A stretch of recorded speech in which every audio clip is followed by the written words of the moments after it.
Ramji trust நேயர்களுக்கு ஞாயிறு காலை வணக்கம். இன்னைக்கு நம்ம பார்க்க போகிற பதிவு நீரை பற்றியது. நீர் எந்த அளவுக்கெல்லாம் நம்ம வாழ்க்கையில் நம்ம பயன்படுதுங்கிறது நமக்கு நல்லாவே தெரியும். இருந்தாலும் அதிலிருந்து சில துளிகளை நான் உங்கள் கூட பகிர்ந்துக்கணும்னு நினைக்கிறேன். பாருங்கள், நம்ம அம்மாவுடைய கருவில் வளரும் போதே பனிக்குடத்தில் தான் வளர்கிறோம். பனிக்குடம் உடைஞ்சாதான் அம்மா கருவிலிருந்து நாம் வெளியேற முடியும். இப்படியாக முதல்ல நாம் நம்ம கருவில் வளரும் போதே நீருக்குள்ளே தான் வளர்ந்தோம். வெளியில் வந்துட்டோம், அப்படியே அதை ஆன்மீகத்துக்குள்ளே கொண்டு போவோம்.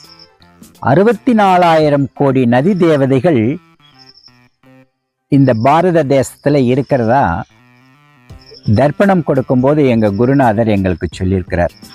இந்த தர்ப்பணம்னு சொல்லும்போது பார்த்தீங்கன்னா அங்கேயும் தண்ணியை தாங்க வைக்கிறோம்.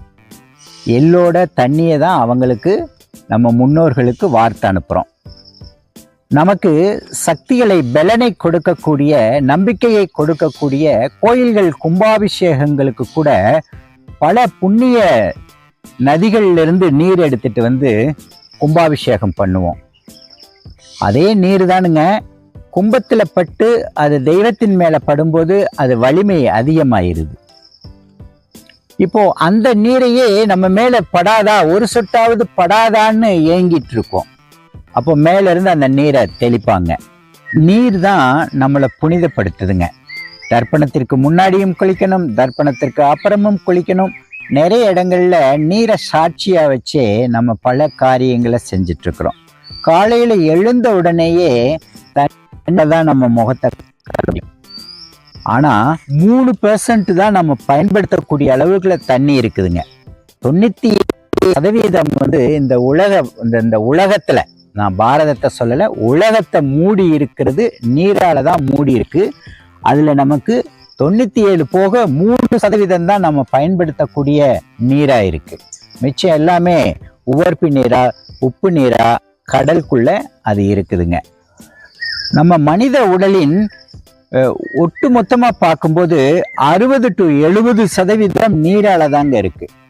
நீர் பற்றாக்குறை ஒரு மனிதனுக்கு டயரியா ஆயிடுச்சுன்னு வச்சுக்கோங்களேன், அதிகப்படியான நீர் வெளியேறிடுச்சுன்னா அது பெரும் ஆபத்தை உருவாக்கும். அதுக்காக தான் ட்ரிப் எல்லாம் கொடுக்குறாங்க. அந்த 3% தண்ணீர்லையும் கூட நல்ல குடிநீரா நமக்கு கிடைக்கிறது 1% தாங்க கிடைக்குது.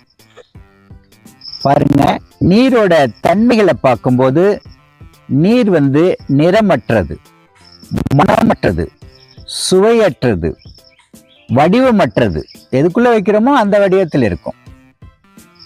அதே நதியில ஓடக்கூடிய நீர் சுத்தமாயிட்டே இருக்கும். குளத்துல நிற்கக்கூடிய நீர் கலங்கி அது அசுத்தமாக தான் இருக்கும்.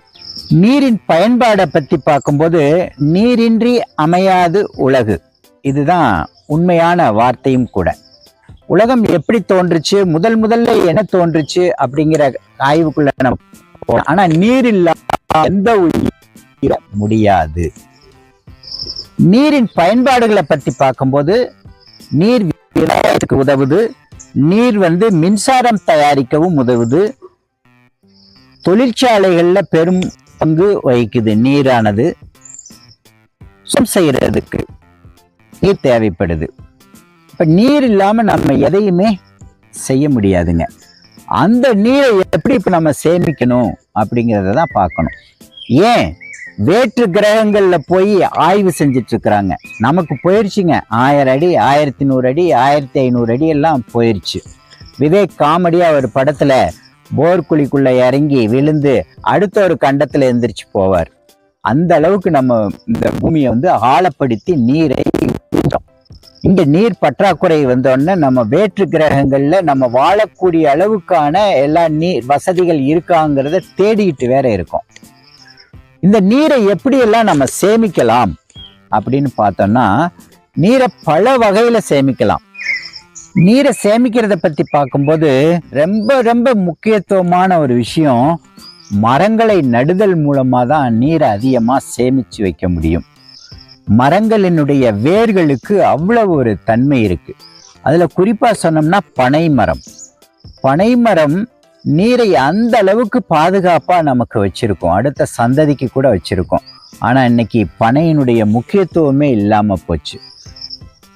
நீரின் அடிப்படை தகவல் பார்த்தீங்கன்னா, இதனுடைய வேதியியல் பெயர் H2O, ஹைட்ரஜன் 2 மடங்கும் ஆக்சிஜன் 1 மடங்கும் சேர்ந்தது தான் நீர்.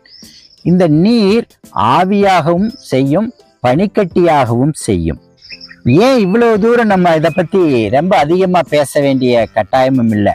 குறிப்பா சொல்ல போனா, சிவன் லிங்கத்திற்கு மேல கங்காதேவி இருந்து ஒவ்வொரு சொட்டா சிவலிங்கத்திற்கு மேல படிய வைக்கிறாங்க. கங்கைன்னு சொல்லும் போது பாத்தீங்கன்னா, கங்கை பூமியில போற நதி அல்லங்க, ஆகாய கங்கைங்க அது. அதனாலதான் கைலாசனுக்கு சிவனுக்கு தலைமையில டிராப்பா அவங்க விழுந்துட்டு இருக்கிறாங்க. பாருங்க, நீரை எடுத்து வச்சு ஒரு அறிவியல் ஆராய்ச்சி பண்றாங்க. நீரை நீங்க எடுத்து ஏதாவது ஒரு வடிவத்துல வச்சிருந்து அது கூட பேச பேச பேச அதனுடைய வீரியமும் தன்மையும் அதிகமாகுமா. பாருங்க, அந்த நீர் வலிமை அடையுது அப்படின்னு சொல்றதுக்கு ஒரு சின்ன உதாரணம் கூட இருக்குதுங்க. ஒரு கோயிலுக்கு போறோம், அந்த கோயில்ல அர்ச்சகர் என்ன பண்றாரு, வெளியிலிருந்து செப்பு பாத்திரத்துல ஒரு செப்பு செம்புல கொஞ்சம் தண்ணி எடுத்துட்டு போறாரு. என்ன எடுத்துட்டு போறாரு? தண்ணி எடுத்துட்டு போறாரு.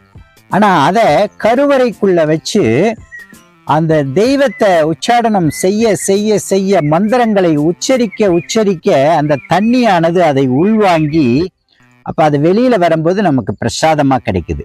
ஒரு சின்ன குவளையிலிருந்து எடுத்து ஒரு சின்ன ஸ்பூன்ல தான் நமக்கு ஊற்றுவாங்க. அதை நம்ம குடிக்கிறோம், கண்ணுல ஊத்திக்கிறோம், தலையை சுத்துறோம்.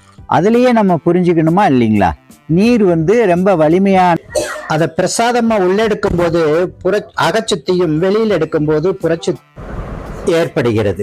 முனிவர்கள் குண்டலம் வச்சிருப்பாங்க, கவச குண்டலங்கள் அப்படின்ட்டு. அவங்க எங்க போனாலும் ஒரு தியானம் பண்றதுக்காக ஒரு கவ்வை குச்சிகளையும் அந்த ஒரு நீர் பாத்திரத்தையும் எடுத்துட்டே போயிட்டு இருப்பாங்க. ஏன்னு கேட்டிங்கன்னா, நீரை சாட்சியா வச்சுதான் நம்ம நிறைய விஷயங்கள் செய்யறோம்னு முன்னாடி சொல்லியிருந்தோம். கிராமங்கள்ல பஞ்சாயத்து பண்ணும்போது கூட நிறை குடத்துல தண்ணி வையும்பாங்க. இறைவனை வழிபடும் போதும் கூட நிறை குடத்துல தண்ணி வையும்பாங்க.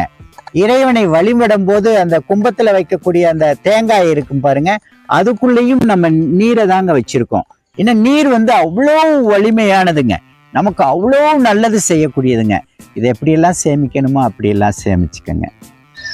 பாருங்க, இவ்வளவு தூரம் நான் சொன்னது புரியலைனாலும் பரவாயில்லைங்க, ஒரே ஒரு விஷயத்தை மட்டும் கவனத்துல வச்சுக்குவோம். நீரானது மகாலட்சுமிங்க. மகாலட்சுமி என்னங்க செய்வா? செல்வ செழிப்பை கொடுக்கக்கூடியவங்க.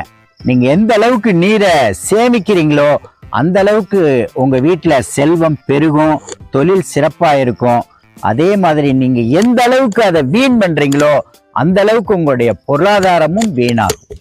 இந்த நல்ல வாய்ப்புல இன்றைய நீரை பற்றி சிந்தனைகளை குறிப்பிட்டு பேசினதற்கு இதை கேட்ட நேயர்களுக்கும் நன்றி. இது உங்களுக்கு பிடிச்சிருந்தா கமெண்ட் பாக்ஸில் கமெண்ட் பண்ணுங்க, இதை ஷேர் பண்ணுங்க, 4 பேருக்கு இன்னும் போய் சேரட்டும். உங்களுக்கு அது புண்ணியமாக இருக்கும். அடுத்த ஒரு வாய்ப்பில் சந்திக்கும் வரை விடை பெறுவது ராம்ஜி.